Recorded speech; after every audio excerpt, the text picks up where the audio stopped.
Good morning to all. Welcome to the TSN online classes.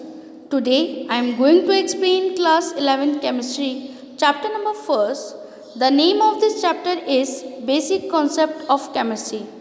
Firstly, I am going to explain about the work. Make sure you will be maintaining only one school register in chemistry.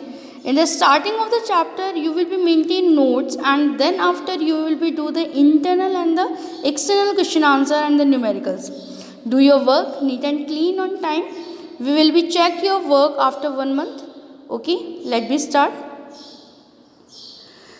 The science and chemistry, विज्ञान में रसायन की क्या उपयोगिता है?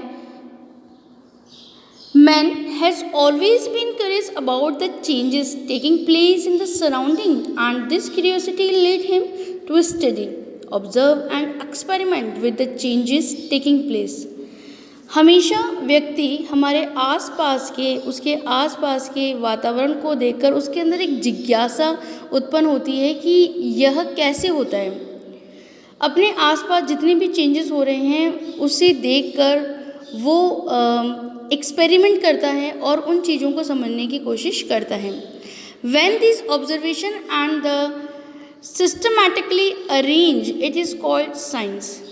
जब यह observation systematically तरीके से किया जाता है तो इसे विज्ञान कहा जाता है। It's quite difficult to up the definition of chemistry in just one line, but still it can be started as. बहुत मुश्किल है विज्ञान में केमिस्ट्री की जो डेफिनेशन है, साइंस के अंदर केमिस्ट्री की डेफिनेशन जो है, जिसे कि हिंदी के अंदर रसायन विज्ञान कहा जाता है, उसे एक लाइन के अंदर हम नहीं समझ सकते, लेकिन उसकी डेफिनेशन को हम कुछ इस तरीके से कह सकते हैं कि chemistry is the study of composition, structure, properties and the interaction of matter. Science is a great antidote to the poison of the atheism and the superstitions. जितने भी अंधविश्वास होते हैं उन सब का एक ही जवाब है और वो है विज्ञान। Chemistry had been very important role in our daily life. It is chemical compounding of every economical activities. Computer chips is made of the highly purified elemental silicon that is chemically modified at the microscopic level, both in chemical composition and in septical organization. Different chemical composition of atmosphere make different weather at different place on the earth. देखिए बेटा, जो first point है उसके अंदर बताया गया है कि जो कंप्यूटर चिप्स होती है वो बहुत छोटी सी होती है और सिलिकॉन से बनाई जाती हैं, ठीक है, और उसे एक माइक्रोस्कोपिक लेवल तक मॉडिफाइड किया जाता है, जिसके पीछे बहुत सारे केमिकल का कंपोजिशन है, बहुत सारा साइंस से रिलेटेड वर्क है। इस अर्थ के ऊपर डिफरेंट जो प्लेसेस हैं उन डिफरेंट जगह के ऊपर जो मौसम होता है वो भी अलग अलग तरह का होता है। For example, higher concentration of oxides of sulphur and nitrogen in atmosphere causes acid rain. Similarly, greenhouse gases lead to extreme weather events such as a drought, flooding, and high wind and storm. Here, principle of a geochemistry are involved. इसके अलावा हम देखते हैं कि जो acid rain होती है उसके अंदर सल्फर डाइऑक्साइड और नाइट्रोजन गैस जो होती है इसका हायर कॉन्सेंट्रेशन मिक्सअप होता है, बहुत ज़्यादा मात्रा के अंदर ये गैसेस मिलती हैं, तब जाके एसिड रेन का फॉर्मेशन होता है। ग्रीन हाउस इफेक्ट जो कि हम 6th-7th स्टैंडर्ड से पढ़ते हुए आ रहे हैं, ये भी प्रकृति के अंदर होने वाला एक चेंजेस ही है, जिसकी वजह से कभी सूखा पड़ जाता है, कभी बाढ़ आती है और बहुत तेज़ हवाएं चलने लगती है, तूफान आता है, तो इसके पीछे जियोकेमिस्ट्री है। Even in a brain, nitric oxide acts as a messenger compounds in the transmission of brain waves and in immune system it slow down the growth of tumor cells. These process of a biochemical process are important.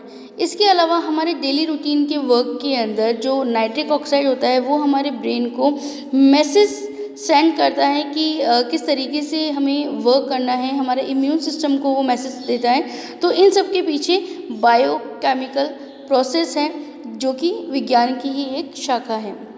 Contribution in economical development, chemistry play an important role in the field of the economic conditions of the country by having its role in various industrial process like manufacturing chemical fertilizers like urea, ammonium sulfate, etc., which help in better production of crop.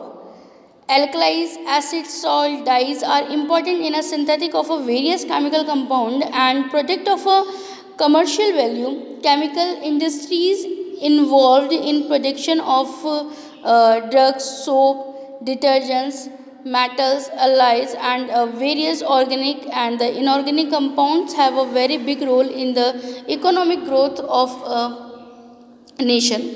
आगे बताया गया है कि जो chemistry है, जो रसायन विज्ञान है, वो एक बहुत ही इम्पॉर्टेंट रोल प्ले करता है किसी भी फील्ड की इकोनॉमिक कंडीशंस के अंदर, और बहुत सारी इंडस्ट्री जो है वो वेरियस इंडस्ट्रियल प्रोसेस जो है वो इसमें इन्वॉल्व होता है। इसके अलावा आगे बताया गया है कि एल्कलाइज, एसिड, सॉल्ट, डाइज, ये सभी सिंथेटिक वर्ल्ड के अंदर इनकी बहुत ही ज़्यादा इम्पोर्टेंसी हैं और एक बहुत बड़े लेवल तक ये कमर्शियल वैल्यू रखते हैं, और इन सब की स्टडी हम क्लास 10th के चैप्टर नंबर 2 के अंदर कर चुके हैं, तो आप उसे एक बार ज़रूर गो थ्रू कर लें उस चैप्टर को। इसके अलावा आगे बताया गया production of the drugs, soaps, detergent, metals, alloys and the various organic and inorganic compounds have a very big role in economic growth of a nation. किसी भी राष्ट्र के इकोनॉमिक ग्रोथ के अंदर जो मेडिसिन्स हैं, सोप्स हैं, डिटर्जेंट्स हैं, मेटल्स हैं, इन सब का ही बहुत ही इम्पोर्टेंट रोल होता है। Chemistry for a daily domestic use, हमारे रोज़ के घरेलू जीवन के अंदर केमिस्ट्री कहाँ पर काम में आती है? Preservatives like sodium benoate and the sodium metabisulfate for better preservation of food and the check is wastage। जो ये दोनों केमिकल हैं, sodium benzoate and the sodium metabisulphite, ये दोनों ही जो केमिकल्स हैं ये हमारे खाने को प्रिजर्व करने के अंदर काम में लिए जाते हैं। काफ़ी लंबे समय तक हम फूड को प्रिजर्व कर सकते हैं इसका यूज़ करके। इसके अलावा insecticides and the pesticides like DDT and the gammexane, ये सभी जो है वो हमारे क्रॉप के लिए बहुत हेल्पफुल होते हैं। Projects of a domestic consumption like soap, cosmetics, oil, perfumes are the outcomes of a chemical synthesis। इसके अलावा ऑयल्स है, कॉस्मेटिक्स है, सोप है, परफ्यूम्स हैं, ये भी हमारे डेली रूटीन के अंदर हम काम में लेते हैं, जो कि एक केमिकल प्रोडक्ट ही है। Health care product, skin cream and the soaps contain a chemical compounds. इसके अलावा जो हमारे स्वास्थ्य से जुड़े हुए स्किन क्रीम्स होती हैं, सोप्स होते हैं, उनमें भी केमिकल कंपाउंड्स तो होता ही है, इसको तो हम अच्छे से समझते हैं। सिमिलरली इसी तरीके से बहुत तरीके से जो रसायन है वो हमारे जीवन का एक महत्वपूर्ण भाग है। अब हमारे पास में डेफिनेशन है कि व्हाट इज़ मैटर, आखिर मैटर होता क्या है? Anything that occupies possess mass and can be felt by one or more of a sense is matter। ये व्हाट इज़ मैटर टॉपिक जो है वो हम क्लास 9th के चैप्टर नंबर 1, 2 के अंदर भी हम लोगों ने पढ़ा है कि अगर मैटर होता क्या है, तो anything that occupy space and have mass that is called the matter. ठीक है, तो अब क्या क्या हो सकते हैं एग्जाम्पल मैटर के? Air, water, living beings, matter, book and the table, chalk etcetera, all the things, living non living things जो भी हैं हमारे पास में, they all called the matter. Classification and properties of matter. Based on physical properties, matter had been divided into solid, liquid and gases। matter जो है वो 3 भागों के अंदर बांटा गए हैं, ये हैं ठोस, तरल और gas. Based on chemical properties के according matter is divided into 2 parts, the mixture and the pure substance। Physical properties versus chemical properties। Different kind of matter around us have a several characteristics which when used in a combination and adequately describe a kind of matter. Therefore, chemists broadly divided the properties of the matter in two kinds names as the physical and the chemical properties.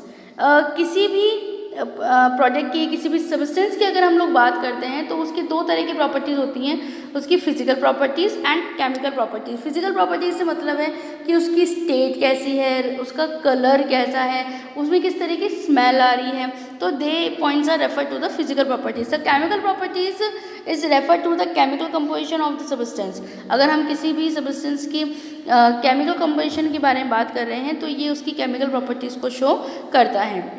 आगे हमारे साथ definition है. Physical properties are those properties which can be measured or observed without change the identify or the composition of the substance.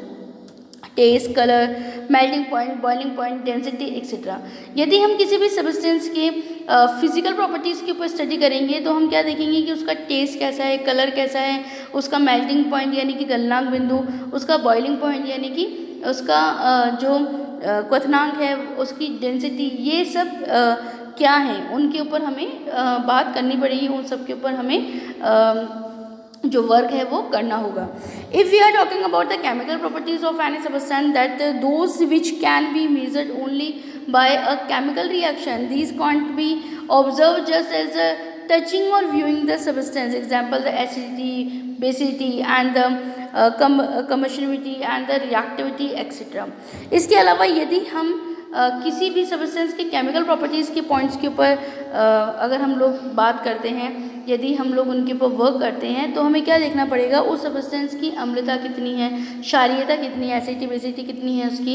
इसके अलावा उसका ज्वलन बिंदु जो है, किस पॉइंट के ऊपर वो जलने लगता है और उसकी रिएक्टिविटी कितनी है. The international systems of units.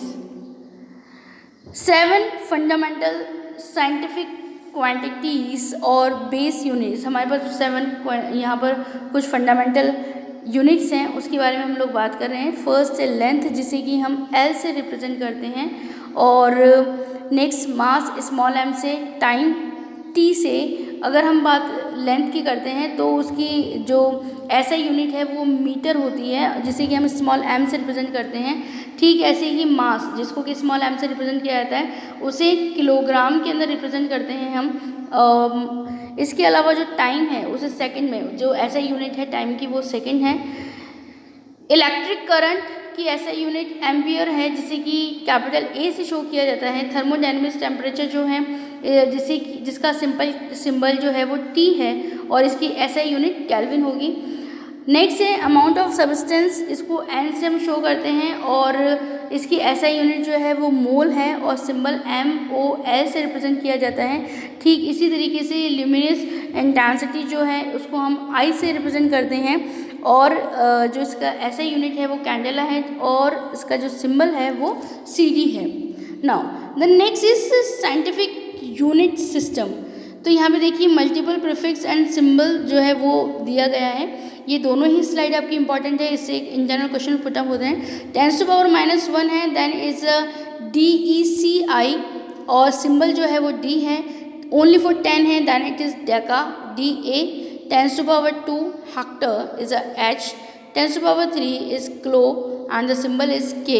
10⁻6 is mega and the symbol is M. Some important notes we are going to study here. To indicate very small numbers we use negative exponents.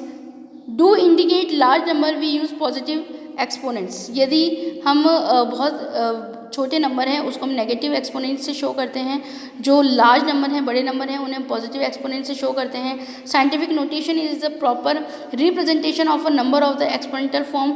जो scientific notation हमने study किया है वो किसी भी number को represent करने का बहुत अच्छा एक तरीका है. इसके अलावा precision indicates how closely repeated measurements match each other. Accuracy indicate how closely a measurement match the correct or expected value. And the point number 6 is a result is valid only if it is both accurate and the precise. तो ये कुछ important note थे जिन्हें कि हमें practical करते वक्त भी बहुत ध्यान में रखना है और न्यूमेरिकल करते वक्त भी हमें इन पॉइंट्स को ध्यान में ही रखना है। नाउ आई होप कि the first part of this chapter आपको अच्छे समझ में आया होगा। ये जो स्लाइड्स हैं I will be provided to you as in a PDF form in your WhatsApp group. Thank you very much.